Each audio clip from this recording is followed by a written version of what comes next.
India का medical system जल्द ही collapse होने वाला है। 9 मार्च 2016 को इंडिया की पार्लियामेंट्री कमेटी ने यह ओपनली एक्सेप्ट किया। जी न्यूज में पब्लिश्ड एक रीसेंट स्टडी के हिसाब से इंडिया में बस गेस करो कितने परसेंटेज सर्जरीज फेक की जाती होगी। वेल, अ फ्रीकिंग 44% सर्जरीज फेक की जा रही है। मतलब almost half of the surgeries completely unwanted होती है, सिर्फ पैसे कमाने के मकसद से की जा रही है। इसी रिपोर्ट ने इन सर्जरीज को बाइफरकेट करके भी बताया था कि कौन सी सर्जरियां हैं। इंडिया में होने वाले 55% heart surgeries, 48% uterus surgeries, 47% cancer surgeries, 48% knee replacement surgeries, 45% C section surgeries completely unnecessarily हो रहे हैं, सिर्फ पैसे ऐंठने के मकसद से।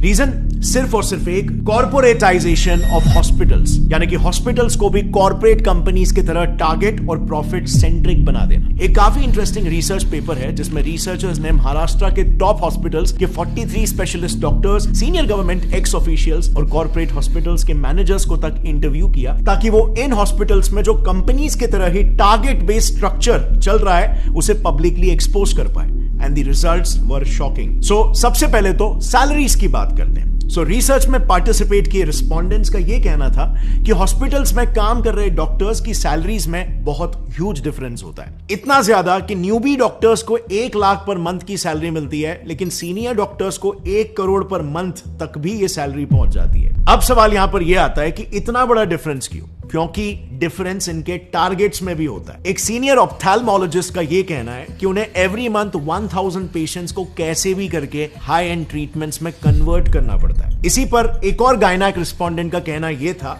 कि मंथ एंड में टारगेट्स का प्रेशर काफी बढ़ जाता है, जिसके लिए उन्हें कैसे भी करके आउट पेशेंट्स यानी कि ओपीडी पेशेंट्स को भी बिना मतलब के हॉस्पिटलाइज करना ही पड़ता है, और नतीजा ज्यादा से ज्यादा सर्जरीज रेकमेंड करके टारगेट्स मीट किए जाते हैं, क्योंकि टारगेट ही यहां पर 1000 पेशेंट है।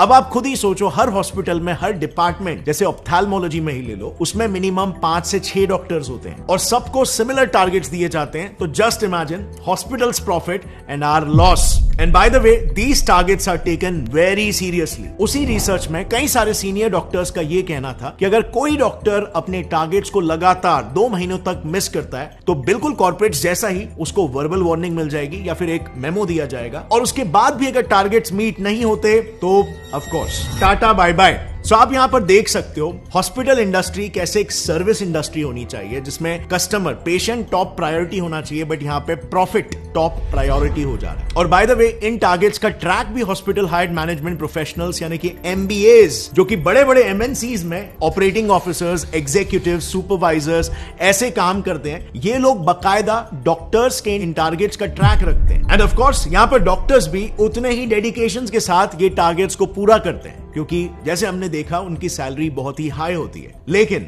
उनका ये high paying job mostly contractual basis पर होता है। एंड सो उस कॉन्ट्रैक्ट को रिन्यू कराने के लिए और उनका न्यू पे स्केल डिसाइड करने के लिए उनके पिछले साल के टारगेट्स को देखा जाता है, जो अनफॉर्चुनेटली इन डॉक्टर्स को फोर्स कर देता है इलीगल स्कैम्स तक करने के लिए। नाउ मेडिकल फील्ड के इलीगल प्रैक्टिसेस को थरली समझने के लिए हमने ये सारा इंफॉर्मेशन 2 काफी प्रोमिनेंट डॉक्टर से लिया है। पहला है Padma Bhushan and Padma Vibhushan awardee doctor BM Hegde, जो उन्होंने एक आर्टिकल लिखा था, उस आर्टिकल का रेफरेंस है। और दूसरा रेफरेंस हमने लिया है एक बुक से called dissenting diagnosis by doctor Arun Gadre and doctor Abhay Shukla. लेकिन काफी ढूंढने के बावजूद भी हमें यह बुक ऐसे पब्लिकली अवेलेबल नहीं मिली, लेकिन हमें बिजनेस इनसाइडर का एक आर्टिकल मिल गया जिसमें उस बुक के कुछ मेन एक्सर्प्ट्स अवेलेबल है। Starting with the first scam, जो इतना घिनौना है कि इंसानियत भी काइंड ऑफ शर्मा जाए। Keeping dead patients alive. Times of India ने ऐसे कई सारे केसेस पर एक रिपोर्ट पब्लिश की है जिसमें डॉक्टर्स डेड पेशेंट्स को भी जिंदा बताकर उनके ट्रीटमेंट्स चालू रखते हैं, ताकि ज्यादा से ज्यादा पैसे बनाए जा सके, और फिर अंत में जाकर सच्चाई पब्लिक करते हैं।